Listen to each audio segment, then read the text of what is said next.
morning to you. Welcome to this edition of The Fourth Estate. My name is Alan Kasuja, and I have quite a lineup this morning, starting off this evening, sorry. I'm not sure why I thought it was morning. But yeah, we've got quite a lineup to get this discussion on today. I'll start with Martin Owol, who is the Commissioner for Disaster Preparedness. Thank you for joining us, Martin. And then Jack Wamanga Omai, the Honorable Member for Mbale Municipality. Thank you very much. He's also the Shadow Foreign Minister. Does that come with privileges, being minister in the shadow cabinet?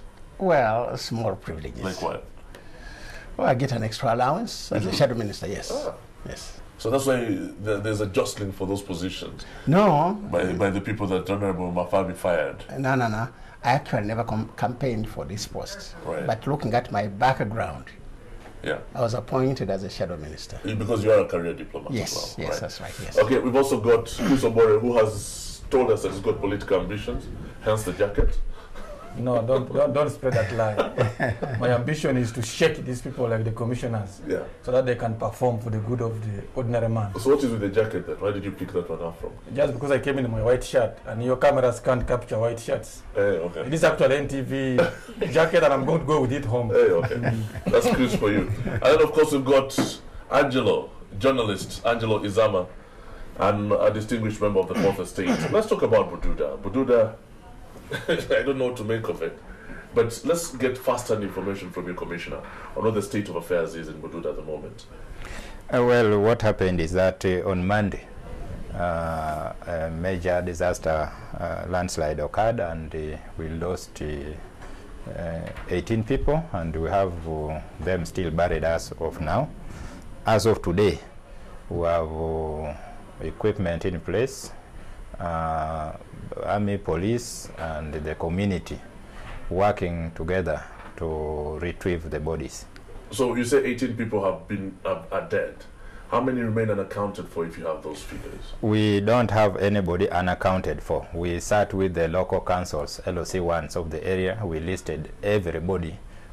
We cross-checked everybody else is alive. There is nobody missing apart from those ones. So 18 people only? 18 people so only. So the speculation around 100 or hundreds of people dying in that disaster was inaccurate? It is inaccurate. According to the LOC1 of the area, he is talking of 12 people from his area. Right. Those are the 4 LOC1s of the areas affected. But because that is a sort of a major way crossing those 4 villages, there could be people walking from other villages through that, and that's why they put the figure at 18.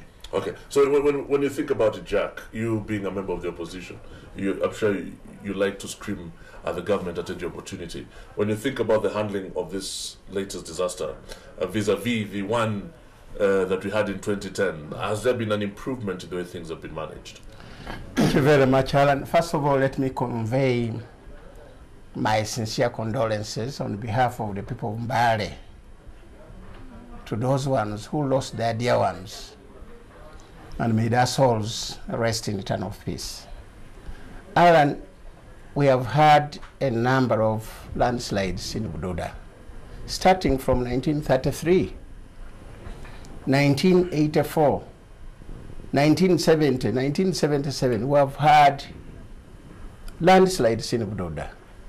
The last one was 2010, where we lost a number of people, over 300 people were killed. Now, the government knew that there was a danger up there because there's a very big crack, and as a Ministry of Disaster Preparedness, they should have warned the people before. They should have repatriated the people. 365 were lost in the last time, and 18 yes, this time round. Surely there's going to be an improvement in that, in the way things have played out. Or was it a smaller disaster? The government did not improve on that.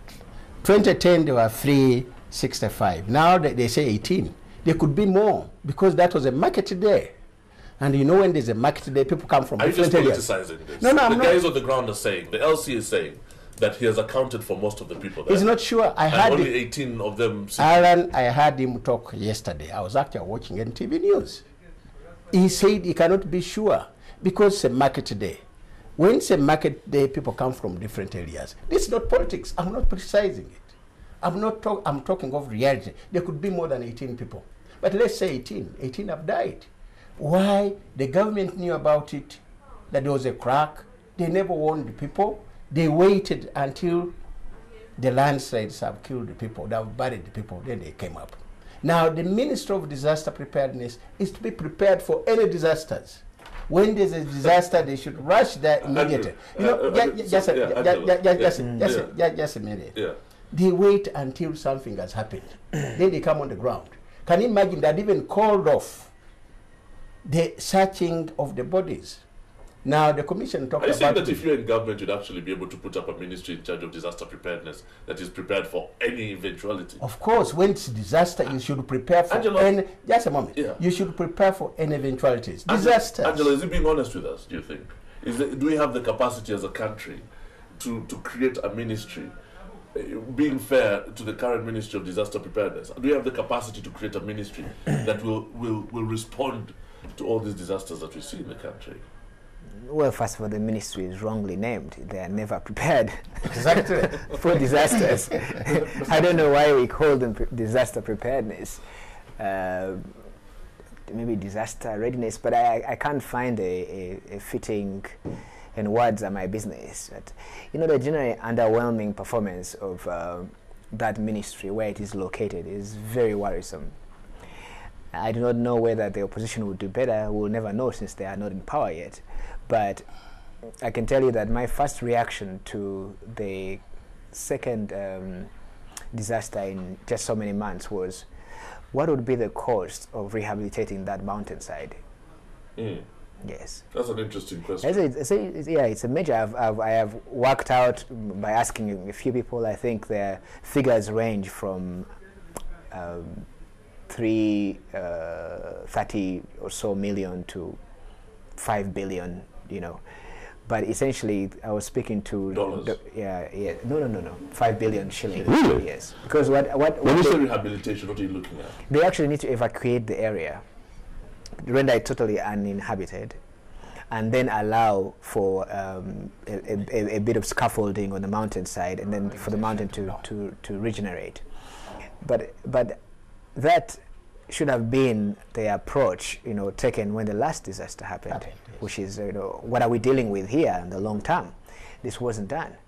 But my real worry, and I put it to the commissioner here, is if you think of Bududa as an environmental disaster, what would happen if there was an oil spill in the environmentally sensitive Albertine Graben? That's a very good point. Because you know, you look at the rate at which these characters moved their so-called assets. My worry is that you know, this Ministry of Disaster and Preparedness generally outsources its capacity. Do you have confidence in this ministry, Chris Oboyo? They're even asking me that. You are annoying me. It is very obvious. I wouldn't have confidence, not just in the ministry, but in the government. And what we are discussing actually is a consequence. And Angelo should help me with this. This Bududa landslide is a consequence of an underlying problem. Which is what? Underlying problem. One of them is we don't value life. We stopped valuing life long ago. We value personal achievements. So when this happens, I am very sure at the end of this disaster, Commissioner Ward will have another house somewhere in Kampala. Because there are going to be so many allowances, meetings with LOCs, you know, intervening in the people, and then a lot of budget allocations going there. He comes back to Kampala, he's in Serena in the evening, and telling people, this is my asset portfolio. You point a very bad picture of the government that we live. It is a reality. I'm telling you, I'm discussing underlying issues, not just a consequence. For your information, Alan, in 1997, my formative years were in Mbale. So understand what I'm talking about. 1997, I was a secondary school student. There was a bad disaster. James Pakabula was there. He was a big man in NRM. President Museveni walked up the mountains in uniform, army uniform. Same as he did in 2010. Same he did in 2010. And they were even, coffins were dug out. They were all over River Manafa, if you remember, Honorable. Yes, that's true. And the president said, this won't happen again. That was identifying land in Bunamti, next in Sironko. Up to today. The land is there. The people are not there. They are talking about Kiriandongo. People are saying, we are attached to this land. You don't blame them. Where our councillors to counsel them that you can live anywhere. You are thrown there by your word. He says, I took buses. He leaves you there. But so the issue is, unless we start to value the sanctity of life, and then begin to plan on the basis of saving life first, then we shall continue having these repeated disasters, and we shall continue talking here where time the graders arrive. Mbale had a minister of works. But you can imagine the graders going from Kampala. And the world is so happy that we provided the graders. But are we personalizing this? No, not personalizing. It's a commissioner. Martin. Let me conclude this point first. Yeah. Can I conclude this point? The issue is disasters can happen anywhere. The difference is preparedness. So instead of having a minister of disaster preparedness, we have a disaster minister. That's right. We have a disaster commissioner. We have a disaster everything. So this is where the difference comes. Americans, we quote, they have preparedness. Are you sufficiently catered for, Martin? To the extent, do you have the capacity? Give me an idea of what sort of things you have at your disposal to prepare yourself for an emergency like Bududa. I think, Alan, to begin with, it is the issue of how does a disaster come about? It is the actions of individuals. Now, in a situation where there is a negligence by an individual, for example, if you drove your car too fast, definitely you are going to end up in a disaster. Now, if an individual or people choose to climb up the mountain and open up a garden there, then they are creating a disaster. Are they sufficiently educated as to the dangers of that by you people? So the issue is, how are we responsible for our lives as Ugandans? That's where we should begin from. Ugandans should not hand over the responsibilities of their safety to a ministry.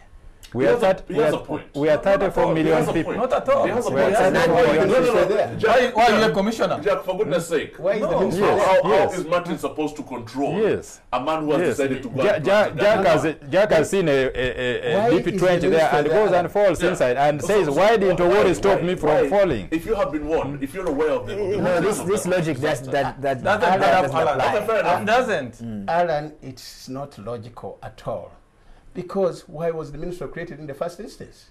Disaster, any disaster you have got to come under. No, come on. You know the limitations of the government. I know the limitations we live with. What are the limitations? Honorable. What are the limitations? No, come on. Why are you expecting? Hold on, Chris. Why are you expecting that the government will be able to respond to all disasters despite the limitations? You see, the people of Uganda, the government is responsible for that security.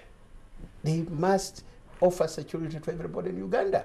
Now, the Minister of Disaster... The government has told you move away from this. But not it is dangerous for you to live on those now fields. Are you surprised that people are killed?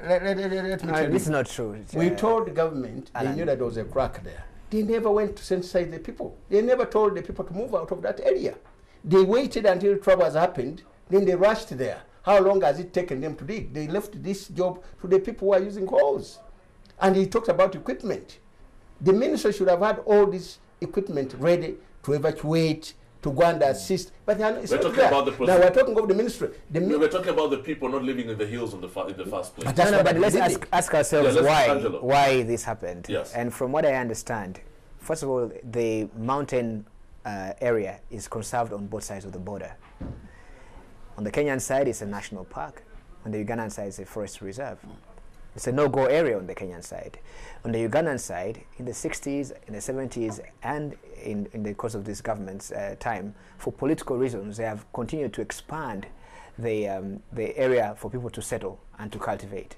And all of these come from political pressures. The commissioner can talk about individual responsibility, but remember the primary responsibility of the government is to protect you even from yourself. Why else do we have traffic signs and traffic policemen on the road, Commissioner, if you say that overspeeding is a self-inflicted danger? Remember that you as a drunken driver are not a danger to yourself, but a danger to others. And then that's why we have blind institutions that respond in governments we know that are well structured and adequately ready to respond to these things. Chris, you seem to agree with that logic. I do agree with Angela entirely. It is a reason why my brother Owori is a commissioner. He's not a commissioner to sit in the Prime Minister's office. He's a commissioner to think for people, find solutions to problems. Come on. Basically why he's there. Come on. Alan. Really? Alan. Really? Can I ask, no, Chris, listen, okay, hold on for a second. You're not making me make my point. You've been told, don't go to those hills. Because there's a crack and there are potential problems with it. And you want to make Martin responsible? No, but he should have evacuated the people. Can I make you, Alan, is there a given month government has failed to collect pay? Pay as you earn. Is there a month he has failed? I don't know. No, you tell me. Maybe not. It never. Yeah. You dodge a tax now. Is there a way government to say, Angela eluded us, we cannot collect a tax? Right. Not at all. We have surrendered that to government. That's why Owori is here. Owori cannot come and say it is individual. The guys who are on those hills don't pay taxes. How do you know? They don't They pay pay taxes. How do you know? They taxes. pay Of course taxes. they don't. They grow coffee. They grow coffee. Government gets tax out of coffees. Right. Actually, I want to tell you that the people of the mountains are now running the market in Juba. They supply the carrots, the onions, the potatoes, the maize flour. We have extended the market up to And you Juba. struggle sometimes. And the government gets And taxes here, out of I have that. this information. Yeah. Yes. You see, even these things people are refusing to move. Far from it. People who went to Kriandongo, some of them returned to Bududa. Some of them sold the land there and went back home. So those who remained at home saw no value of going. Some who went to Kriandongo found out that they will receive an Anagaba, who was also a Muguzi from Budadiri, from Bududa, being given land in Kriandongo. Then you find at home here, people who are beneficiaries being registered to go are not people from Bududa being taken to Kriandongo. They are picking relatives by politicians, carrying them to Kriandongo to acquire land in the name of people affected by mudslides. So you see corruption in government bureaucracy. It is the commissioners who know the people. So the rest of the people, peasants, attached to their land, say, where am I going? Because even Alan who went, he's back here. Okay. He's always telling you, I've sold my land. Okay, let me take a quick break. Let's take a quick break. When we come back, let's discuss the challenges that are faced in preparing for these disasters. Is there a time when Uganda will actually ever be ready for anything at all? We'll put that to Martin. He's the commissioner in charge of disaster preparedness. Stay with us.